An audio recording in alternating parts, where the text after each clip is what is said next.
আজকে আমরা দেখবো মানি সাপ্লাই পরিবর্তন করা হলে এক্সচেঞ্জ রেটের উপরে সেটা কি ধরনের প্রভাব ফেলে শর্ট রান এবং লং রানে।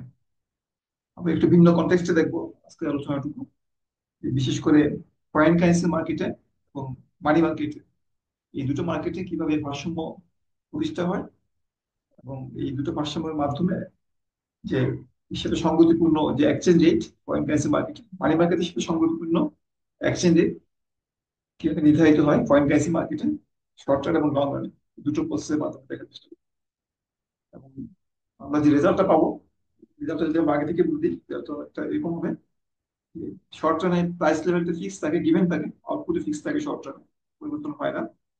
এবং যখন শর্ট রানে মানি সাপ্লাইটাকে বাড়ানো হবে, তখন এর প্রভাব হিসেবে আমরা দেখবো যে এটি কিভাবে ফরেন ডোমেস্টিক কারেন্সি যে দেশ বা যেখানে মানি সাপ্লাই বাড়ানো হচ্ছে, যে যে দেশে, সে দেশের এক্সচেঞ্জ রেটে কিভাবে ডেপ্রিসিয়েশনটা করছে, অর্থাৎ মানি সাপ্লাই লিডস টু ডেপ্রিসিয়েশন। এই রেজাল্ট আমরা পাবো, এটাকে আমরা অ্যানালাইসিস করে দেখাবো কিভাবে শর্ট রানে মানি সাপ্লাই পরিবর্তন করা হলে, বৃদ্ধি করা হলে এক্সচেঞ্জ রেটে ডিপ্রিসিয়েশন সেটা করা হয়। এটা আমরা দেখবো। আর পরবর্তীতে আমরা লং রান অ্যাডজাস্টমেন্টও দেখবো, এখানে প্রাইস এবং আউটপুট দুটো আর ফিক্স থাকবে না, এই দুটো পরিবর্তনশীল হবে। তো দেখা যাক কিভাবে আমরা সাইমultaneously মানি মার্কেট এবং ফরেন কারেন্সি মার্কেটে ভারসাম্য প্রতিষ্ঠা করতে পারি। তো এখানে আমরা ইন্টারেস্ট রেট প্যারিটি কন্ডিশন সেটার উপর প্রয়োগ দেখাবো। দুটো পদ্ধতি মনে করবো চিত্রটাকে। আমরা US economic interest rate, US economic interest আর ইউএস দিয়ে দিচ্ছি। দেখো নিচের অংশে দেখাবো ইউএস মানি মার্কেট, যেখানে ডিমান্ড ফর মানি থাকবে এবং সাপ্লাই ফর মানি থাকবে, কিন্তু আমরা উঠিয়ে দিয়েছি পুরোটাকে। সে কারণে এটা হবে মানি সাপ্লাই, আমরা মানি সাপ্লাই দেখাচ্ছি। তবে এটা ভূমি অক্ষ, ভূমি অক্ষের সমান্তরাল করে আমরা এখানে money supply, US money supply by বলতে পারি যে ইউএস মানি সাপ্লাই এটা বুঝছি আমরা মানি সাপ্লাই ইন ইউএস। আর রিয়েল মানি সাপ্লাই হলে এটা আমরা ইউএস দিয়ে ভাগ করতে পারি। ঠিক একইভাবে মানি মার্কেটের demand for money was CS, demand for মানি আমরা ডিমান্ড মানি এ দিয়ে দিব, ডিমান্ড ফর লিকুইডিটি যেটা ইউএস ইনকামের উপর ডিপেন্ড করবে এবং ইউএস ইন্টারেস্টের উপর ডিপেন্ড করবে। এই বামদিকে চিত্র, নিচের চিত্রটা অনেকটা মাথায় সাধারণ অক্ষে চিন্তা চিন্তা করি যে আমরা দেখেন যে ইন্টারেস্ট রেট হয়, যদি মানি সাপ্লাই পরিমাণ হয়, মানি সাপ্লাই তো মানি সাপ্লাই হবে। মানি সাপ্লাই দিকে আমরা এই মানি সাপ্লাই নিয়োগ করে না, এটা কনটেক্সটে। আর এটা হলো লম্ব অক্ষ, এই চিত্রের কনটেক্সটে করে ভূমি অক্ষের উপর লম্ব আঁকলে আর প্যারালাল করে মানি সাপ্লাই হয়, আর এটা মানি ডিমান্ড হয় এল ওয়াই ইউএস এবং আর ইউএস। এটা এই গ্রাফটাকে আমরা এখানে উঠিয়ে ঘোরালে এরকম দেখা যাবে। উল্টো ইন্টারসেকশনের মাধ্যমে ইউএস মানি মার্কেট ইকুইলিব্রিয়াম পাওয়া যাবে, এখান থেকে আমরা আর ইউএস এর পরিমাণ পাবো, ইন্টারেস্ট এর পরিমাণ, তাহলে তার ইনিশিয়াল ইন্টারেস্ট রেট। এবং এই ইন্টারেস্ট রেটের উপর ভিত্তি করে রিপোর্টটাকে বলছি এটা হচ্ছে মানি মার্কেট আমাদের, এখানে ডিমান্ড ফর মানি এবং সাপ্লাই মানির মাধ্যমে ভারসাম্য ইন্টারেস্ট রেট নির্ধারিত হয়। উপর অংশে দেখাচ্ছি আমরা পয়েন্ট প্রাইস পাই,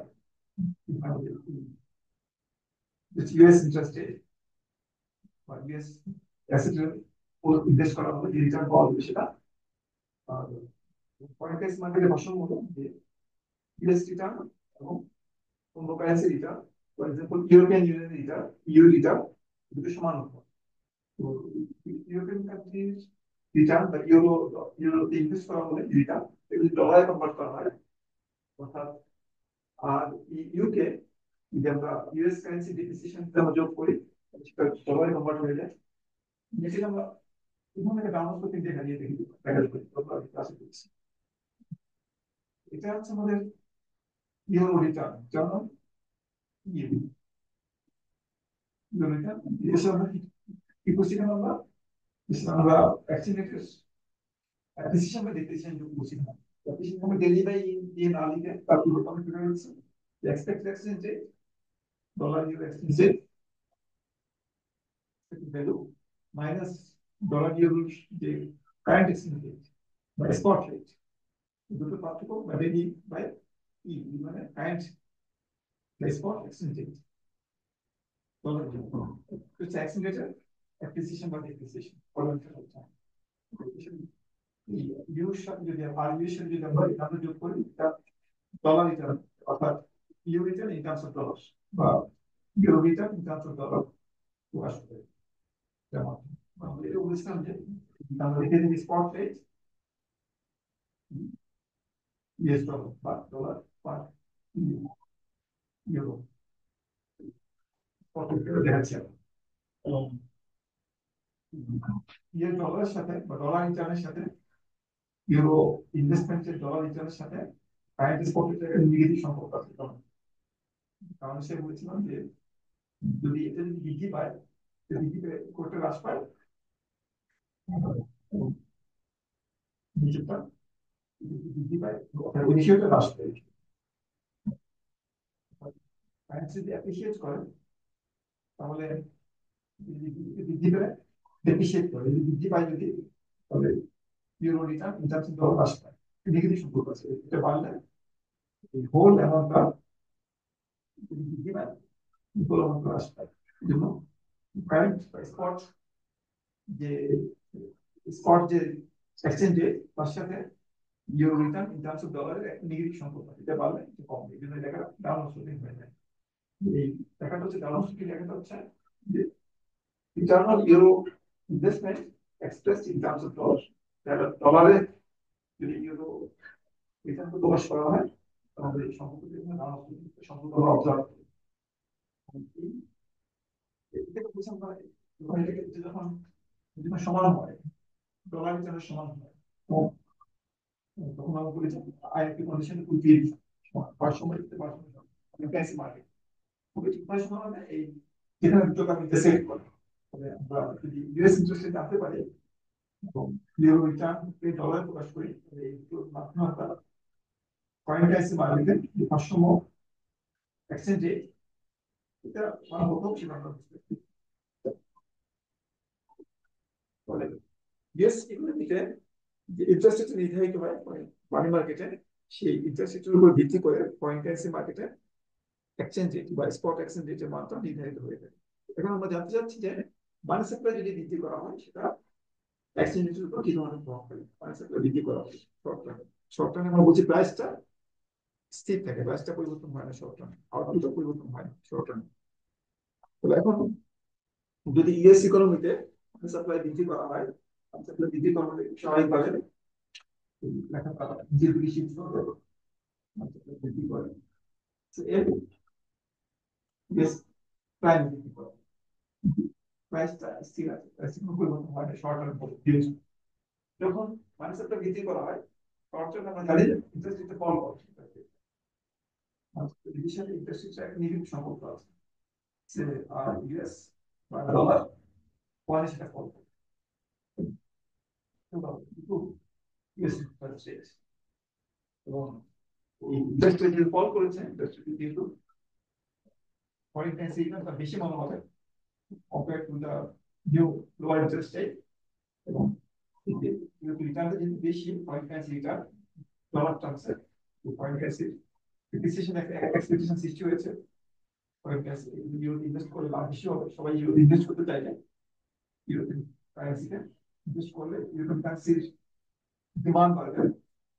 উল্টো দিক থেকে বলতে পারি যে ডলারের ডিমান্ড রিলেটিভলি কমবে এবং ডলারের ডেপ্রিসিয়েট হবে, ভ্যালুটা হ্রাস পাবে, ডলারের আসতে এটা হবে ভাষা।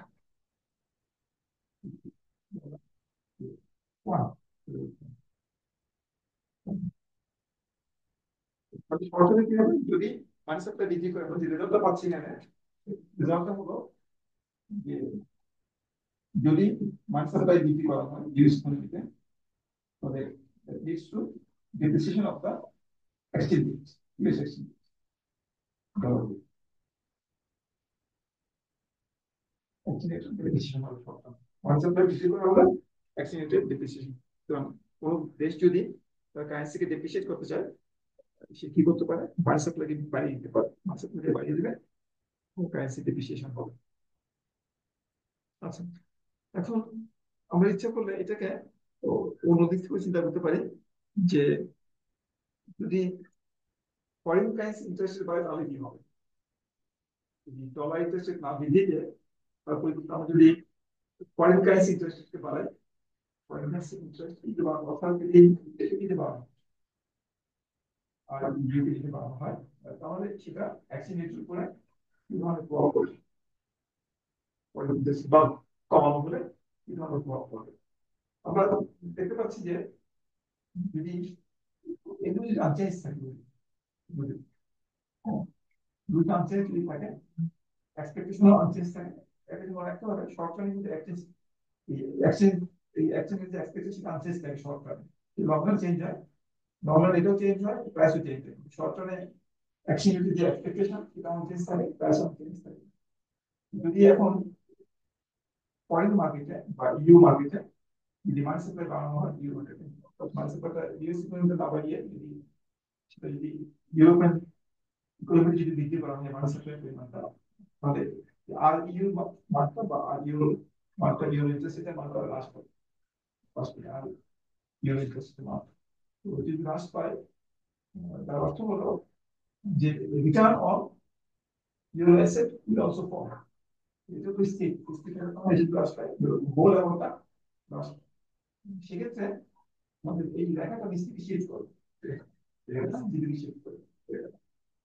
যদি ফরেন ইকোনমিতে বা ইউরোপিয়ান ইকোনমিতে মানি সাপ্লাই বৃদ্ধি করা হয় সেটা rate of interest on euro currency will be affected, like fall করবে আর you will fall।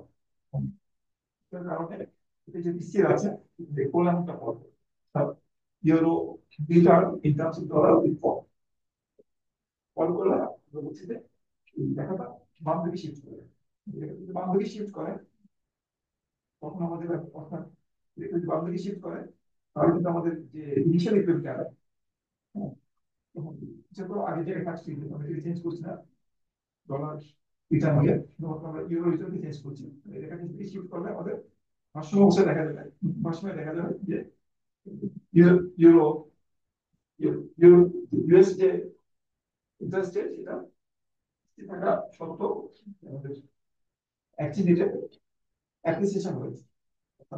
যদি মানি সাপ্লাই যদি ইউএস এর না বেড়ে মানি সাপ্লাই যদি ইউরোপিয়ান ইকোনমিতে যদি মানি সাপ্লাই বৃদ্ধি পায় এর ফলে এক্সচেঞ্জ রেট অ্যাপ্রিসিয়েশন হবে, এর মাত্রা হ্রাস পাবে, হ্রাস পাওয়া মানে অ্যাপ্রিসিয়েশন হবে, ডলারের মূল্য বৃদ্ধি পাওয়া। তাহলে এখানে ফরেন কারেন্সি মার্কেটে যে এক্সচেঞ্জ রেট ডিটারমিনেশন এখানে দুটো দেশের মানি সাপ্লাই ভূমিকা হয়, যে দুটো দেশের মানি সাপ্লাই সেটা যদি এভাবে চিন্তা করি কিভাবে ফরেন কারেন্সি মার্কেটে এক্সচেঞ্জ রেটের মাত্রা নির্ধারিত হয়, নির্ভর করছে আমাদের এই আলোচনার ভিত্তিতে দুটো কারেন্সি যে ডোমেস্টিক ইকোনমি সেই দুটো কারেন্সির ইকোনমি গুলো কারেন্সি ইস্যুয়ার গুলো তাদের মানি মার্কেটে কি ধরনের পরিবর্তন হচ্ছে তার উপর নির্ভর করছে দুটো কারেন্সি যে এক্সচেঞ্জ রেট সেটা ফরেন কারেন্সি মার্কেটে কিভাবে নির্ধারিত হবে। সংক্ষেপে লিখতে পারি দুটো কারেন্সি আছে, দুটো দেশ আছে এখানে, ইয়েস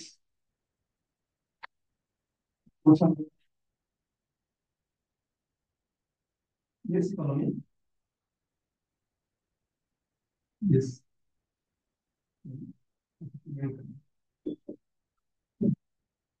তো ইয়েস ইকোনমি তাদের মানি সাপ্লাই নির্ধারণ করে মানি মার্কেটে, yes central bank state provided central bank central bank EC বলা হয় সেন্ট্রাল ব্যাংক, এরা মানি সাপ্লাই পরিমাণ নির্ধারণ করে, ইয়েস মানি সাপ্লাই এরা নির্ধারণ করে, মানি সাপ্লাই পরিমাণটা ইউর মানি সাপ্লাই নির্ধারণ করে এবং এটা মানি মার্কেটে প্রভাব বিস্তার করে। This money market, market increase resistance money market. এটা ইউ মানি সাপ্লাই যে পরিবর্তন যেটা ইউ মানি মার্কেটকে প্রভাবিত করে। মানি মার্কেটে ডলার ইন্টারেস্ট রেট নির্ধারিত আর ডলার ইন্টারেস্ট নির্ধারিত হয়, আর এখানে নির্ধারিত হয় ইউরো ইন্টারেস্ট রেট নির্ধারিত হয়। আর এগুলো এই ইন্টারেস্ট গুলো আবার এখানে ফরেন কারেন্সি মার্কেটে এফএক্স মার্কেট বলতে পারি, ফরেন কারেন্সি মার্কেটে এগুলো ইন্টারেক্ট করে এর মাধ্যমে এখানে কি নির্ধারিত হয়, এক্সচেঞ্জ রেটের মাধ্যমে নির্ধারিত হয়। স্পট মার্কেটে ডলার ইউরো এক্সচেঞ্জ রেটের মাধ্যমে নির্ধারিত হয়। এটা একটা প্রসেস। কিভাবে ফরেন কারেন্সি মার্কেটে দুটো দেশের যে মানি মার্কেট আছে সেই মানি মার্কেটের কথা বলি মাধ্যমে কিভাবে ফরেন কারেন্সি মার্কেট ইন্টারলিঙ্কটা কিভাবে কাজ করে, কিভাবে ইন্টারলিঙ্ক মার্কেট গুলো, এটা একটা গ্রাফিক্যাল ইলাস্ট্রেশন আমরা দিলাম একটা নাম্বার।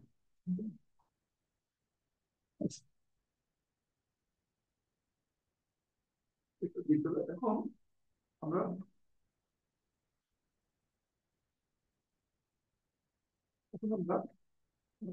লং রান কিভাবে এই এক্সচেঞ্জ রেটটা প্রভাবিত হয় মানি সাপ্লাই পরিবর্তনের কারণে, যখন প্রাইস লেভেলটা পরিবর্তন করা যায় তার একটা ইলাস্ট্রেশন দেখা যায়। লং রানে কি ধরনের প্রভাব পড়বে বা লং রান এক্সচেঞ্জ রেটটা কেমন foreign currency market status in the money market of a country. এটা আমাদের অ্যাসেম্পশন হলো প্লাস দেখুন লং রান প্রভাব দেখার জন্য আমরা অ্যাসেম্পশন থেকে পরিবর্তন করবো লং রান দেখার জন্য।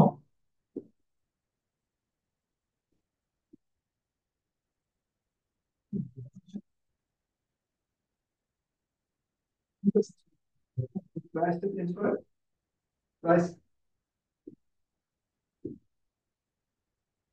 Plus is flexible by allowed to change বিভক্ত হলো exchange rate expectation change rate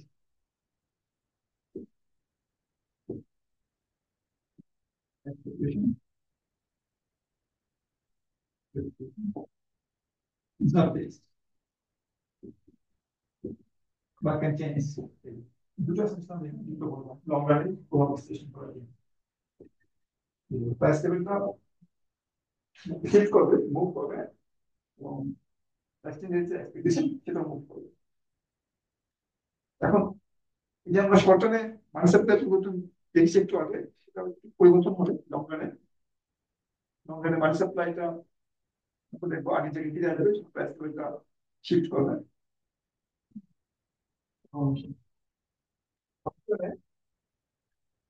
money market বিহেভিয়ারটা money market যে কন্ডিশনটা হলো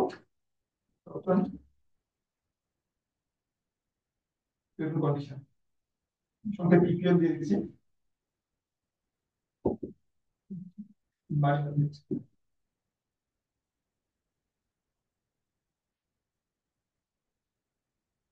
ডিমান্ড ফর মানি সাপ্লাই হয়, সাপ্লাই মানি হচ্ছে এম বাই পি আর ডিমান্ড ফর মানি হলো এল হচ্ছে ডিমান্ড ফর মানি। দুটো আর্গুমেন্ট রয়েছে, ধরো আর ইন্টারেস্ট রেট উপর নির্ভর করে এবং ইনকাম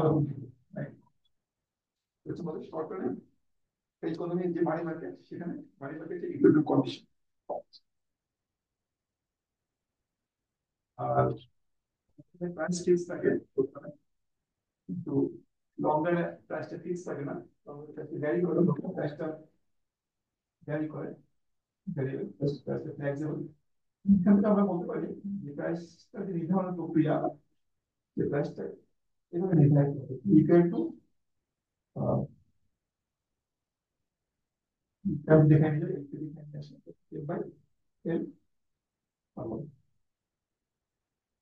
পি নির্ধারণের প্রক্রিয়া equal to M by L. M হচ্ছে আমাদের মানি সাপ্লাই, এর হচ্ছে মানি ডিমান্ড, এই দুটো রেশিও সমান, এম বাই এল এর রেশিও সমান। এখানে আরটা হচ্ছে আমাদের ইন্টারেস্ট রেট আর ওয়াইটা হচ্ছে আমাদের আউটপুট মানি ডিমান্ড যদি চেঞ্জ হয় তখন ইন্টারেস্ট রেটে পরিবর্তন হয়, বা যখন ওয়াই যখন চেঞ্জ হয়, আউটপুট যখন চেঞ্জ হয় মানি ইনপুট শিফট করে দেবো। আর ইন্টারেস্ট চেঞ্জ হলে আমরা মানি ডিমান্ড কার্ভ বরাবর মুভ করি, তাহলে তো মানি মুভ করি আমরা।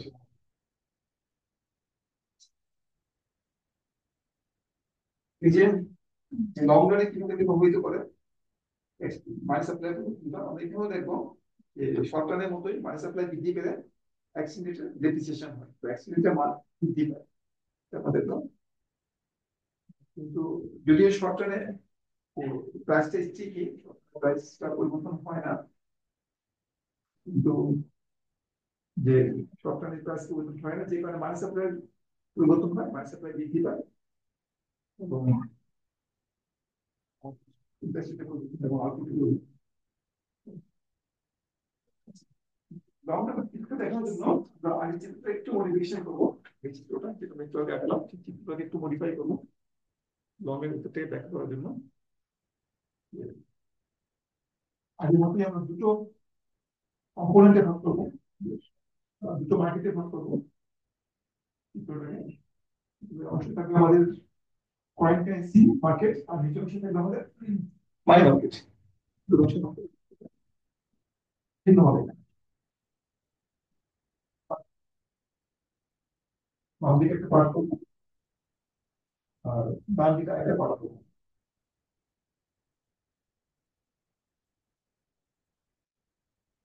বাম দিকে আমরা শর্ট টার্ম অ্যাডজাস্টমেন্ট নেবো, আর ডান দিকে আমরা লং অ্যাডজাস্টমেন্ট নেবো।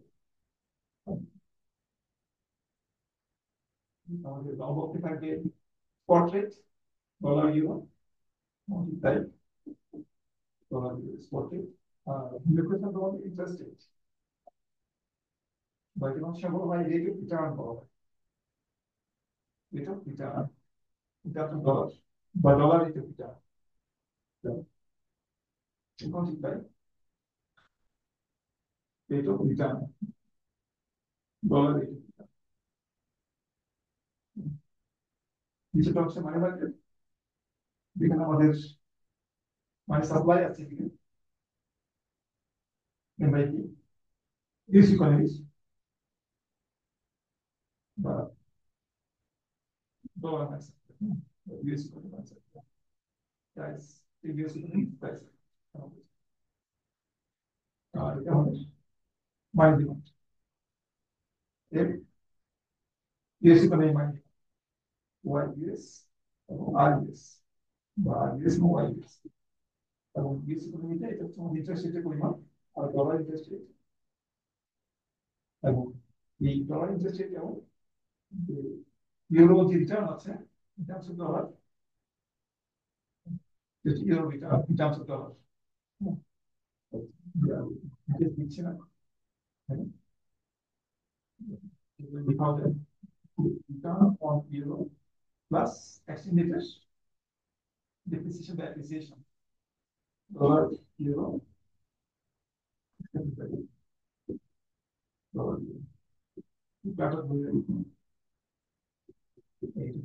appreciation by depreciation euro return in terms of dollars. আমাদের এটা হচ্ছে আমাদের ভারসাম্য স্পট রেট, যেখান থেকে আমরা শুরু করছি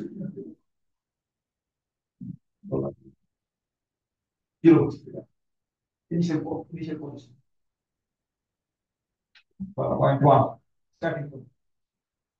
যখন মানি সাপ্লাই জন্য বৃদ্ধি করা হয় ইউএস ইকোনমিতে, money supply capital negative shift করে জিরো ছিল, জিরো ছিল ওয়ান বৃদ্ধি করা হলো, দামটা বৃদ্ধি পায়নি, শর্ট টার্মের দামটা স্থির থাকে, জিরো স্থির থাকে, কারণ আমাদের মানি সাপ্লাইটা রিয়েল মানি সাপ্লাইটা বৃদ্ধি পেয়েছে এবং ইন্টারেস্টটা ফল করেছে জিরো থেকে আর ওয়ানে ফল করেছে। এটার ভিত্তিতে আমরা বলছি যে আমাদের ইউএস ইন্টারেস্ট আসার কারণে foreign currency exchange rate depreciation করছে, ডলার ইউরো এক্সচেঞ্জ রেটে ডেপ্রিসিয়েশন করেছে, এক্সচেঞ্জ রেট হ্রাস পেয়েছে, এটা বৃদ্ধি হচ্ছে, এক্সচেঞ্জ রেট ডেপ্রিসিয়েশন হয়েছে 0.1 থেকে 0.2 এ আসছে। এটা শর্ট টার্ম, এটা যে করেসপন্ডেন্স সিচুয়েশন সেটা হলো লং রান ইনিশিয়াল পজিশন আমাদের একই চিত্র এখানে আছে US money market N 0 US by 0 0 US এখানে মার্কেট সেক্টর থেকে বৃদ্ধি করা হলো ইউএস 1 বাই ইউএস 0 আমাদের money demand function US income এবং ইউএস ইন্টারেস্ট রেট এবং ইনিশিয়াল ইন্টারেস্ট রেট ছিল ইউএস ইকোনমি এবং এটা ছিল initial version 0.1 one bank long রানের জন্য দেখা হচ্ছে আমাদের এই লেখাটাই যে euro return plus euro currency appreciation সম্ভাবনা বা ডিপ্রিসিয়েশনের সম্ভাবনা dollar euro expected value dollar euro current value dollar euro এখন বলছি যে লং রানে যে মানি সাপ্লাই যে বৃদ্ধি করা হলো বৃদ্ধি করা হলে সেটা কল করে কল করে আর টুতে যাবে আর জিরো ছিল ইউএস 1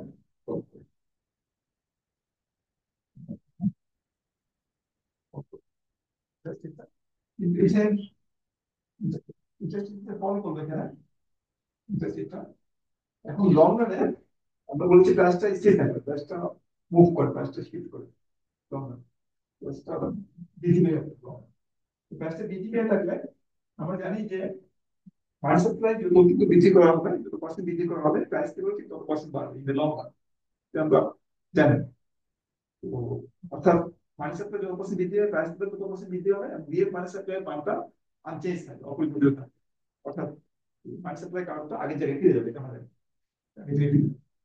যেহেতু সবাই যেহেতু জানে যে ডিস্টার্বেন্স না থাকলে মানি সাপ্লাই বৃদ্ধি করা হলে প্রাইস থেকে সমপরিমাণ বৃদ্ধি পাবে এবং শুধু তাই না এক্সচেঞ্জ সমপরিমাণ বৃদ্ধি পাবে এটাও জানে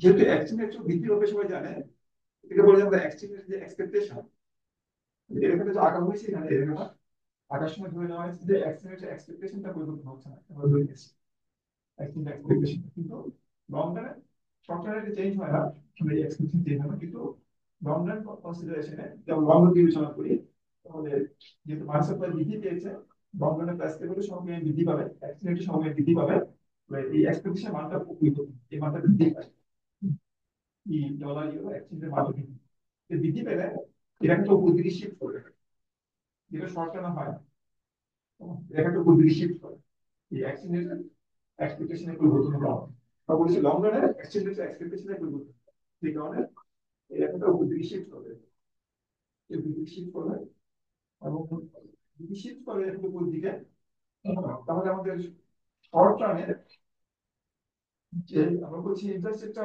ফল করবে মানে সাপ্লাই বৃদ্ধি করলে ইন্টারেস্ট রেট ফল করবে 0.2 আসবে কিন্তু যেহেতু সাথে সাথে এর এখন যদি শিফট করছে আমরা 1 থেকে 0.2 তে না যে 0.3 তে চলে যাই 0.3 তে 0.3 তে চলে 0.3 টাকে আমরা আমরা এখানে দেখাচ্ছি 0.3 টাকে 0.3 ব্যাংক ব্যাংক হচ্ছে এই 0.3 সাথে করেসপন্ডিং এই যে দুটো আমরা রেখা একটা ইউরো রিটার্নের এই রেখাটা হচ্ছে মূলত এই রেখা থেকে ইঙ্গিত করা হচ্ছে এটা চিত্র কারণ এখানে আমরা লং রান অবস্থান দেখাচ্ছি লং রান সিচুয়েশন দেখাচ্ছি কিন্তু আমরা লং রানে এই রেখাটা আর থাকে না লং রানে এটা শিফট করে উপর দিকে চলে যাবে বা মার্কেটে বিক্রি করা হয় এই রেখাটা এক্সিস্ট করে না লং রানে এই রেখাটা এক্সিস্ট করে এই রেখাটা হলো এই থ্রি রেখার সাথে সংগতিপূর্ণ আসলে আমি যদি 0.1 না বলে যদি আমি 0.4 বলে এটাকে আমি যদি ফর এক্সাম্পল এখানে যদি 1 না বলে এটাকে 4 বলতে পারি 4 লিখতে পারি এটা লং রান expected সাথে সম্বন্ধিত যেটা ছিল 1 কে রিপ্রেজেন্ট করে না ইন্টারসেকশন পয়েন্টটা ডান সাইডে 0.4 ইন্ডিকেট, 0.4 ইন্ডিকেট। তাহলে আমরা এখানে দেখছি যে যখন শর্ট টার্মে যখন মানি সাপ্লাই বৃদ্ধি করা হয়, প্রাইস লেভেলটা ফিক্স থাকে, রিয়েল মানি সাপ্লাই বৃদ্ধি পায়, ইন্টারেস্ট রেট ফল করে, এবং এক্সপেক্টেশন শিডিউলটা আপওয়ার্ড শিফট করে, আপওয়ার্ড জাম্প করে। জাম্প করার কারণে শর্ট টার্ম ইকুইভ্যালেন্টটা নির্ধারিত হয় 0.1 থেকে 0.2 হয় না, লং রান কনসিডারেশনে শর্ট টার্ম এটা নির্ধারিত 1 থেকে 1.3 তে নির্ধারিত, এখন যেটা আরো বেশি ডেপ্রিসিয়েট করে। এখানে মাঝে ডলার, ইউরো, এটা কত করে, জিরো যদি বলি 1 করে, এখানে সেটা শিফট করে। এবং যখন ধীরে ধীরে প্রাইসটা যখন বাড়তে থাকে, প্রাইসটা যখন আস্তে আস্তে আনরিল করতে থাকে, যখন বাড়তে শুরু করে প্রাইসটা, তখন এই যে মানি সাপ্লাই যে বৃদ্ধি পেয়েছিল সেটা আস্তে আস্তে কমতে থাকে, মানি সাপ্লাই কমতে কমতে আগে থেকে চলে আসে। প্রাইস বৃদ্ধিতে যখন মানি সাপ্লাই বৃদ্ধির সময় হয়, তখন মানি সাপ্লাই আবার আগে থেকে ফিরে আসে, এখানে ফিরে আসে, সেখানে ফিরে আসে।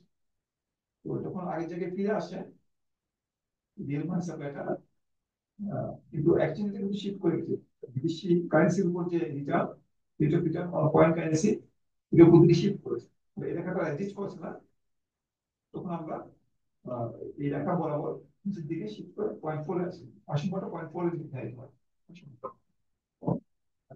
এই ফিগারের কনটেক্সটে ভারসাম্যতা এর থেকে আমরা যখন এই রেখাটা উপর দিকে শিফট করে, এটা প্রাইস বৃদ্ধি পায়, যখন এই মানি সাপ্লাইটা আগের লেভেলে ফিরে আসে, তখন আমরা এই রেখা ধরে এখানে ফিরে আসি। এবং আমাদের যে এখানে যে এক্সচেঞ্জ রেট, সেখান থেকে আমরা পরে ফিরে আসছি, এবং আমাদের এক্সচেঞ্জ রেটটা যে বৃদ্ধি পেয়েছে লাস্টে পরে এসে থেকে, মনে রাখুন যে ফোরটা কিন্তু ওয়ানের চেয়ে উপরে অবস্থান করছে। ইনিশিয়াল যে রেট অফ রিটার্ন শিডিউল ছিল পয়েন্ট কারেন্সি, এই শিডিউলটা এক্সিস্ট করছে, তাহলে আমরা এখানে আঁকছি, দেখেন আঁকলে এটা এখান থেকে শুরু করেছিলাম। তো এই যে পয়েন্ট কারেন্সির এক্সপেক্টেড রিটার্ন শিডিউলে জাম্পের কারণে শর্ট রানে এক্সচেঞ্জ রেটের যে বৃদ্ধি ডেপ্রিসিয়েশন, সেটা তার লং রান এর চেয়ে বেশি হয়। শর্ট রানে এক্সচেঞ্জ রেটটা অনেক বেশি ডেপ্রিসিয়েট করে, 3 প্রাইমে ডেপ্রিসিয়েট করে, কিন্তু যখন প্রাইসটা যখন বাড়তে থাকে, রিয়েল মানি সাপ্লাই যখন কমতে থাকে, তখন এক্সচেঞ্জ যে অ্যাক্সেস শিফট করেছিল, এটাকে আমরা বলেছিলাম যে exchange rate overshooting, exchange rate overshoot করেছিল, রাস্তা আঙ্গুল হতে থাকে, হয়ে এক্সচেঞ্জ রেটের বৃদ্ধির পরিমাণটা মানি সাপ্লাই বৃদ্ধির পরিমাণের সমান। 0.4 এ এখানে মানি সাপ্লাই বৃদ্ধির পরিমাণটা আমাদের প্রাইস বৃদ্ধির পরিমাণের সমান, এক্সচেঞ্জ রেটের বৃদ্ধির পরিমাণের সমান।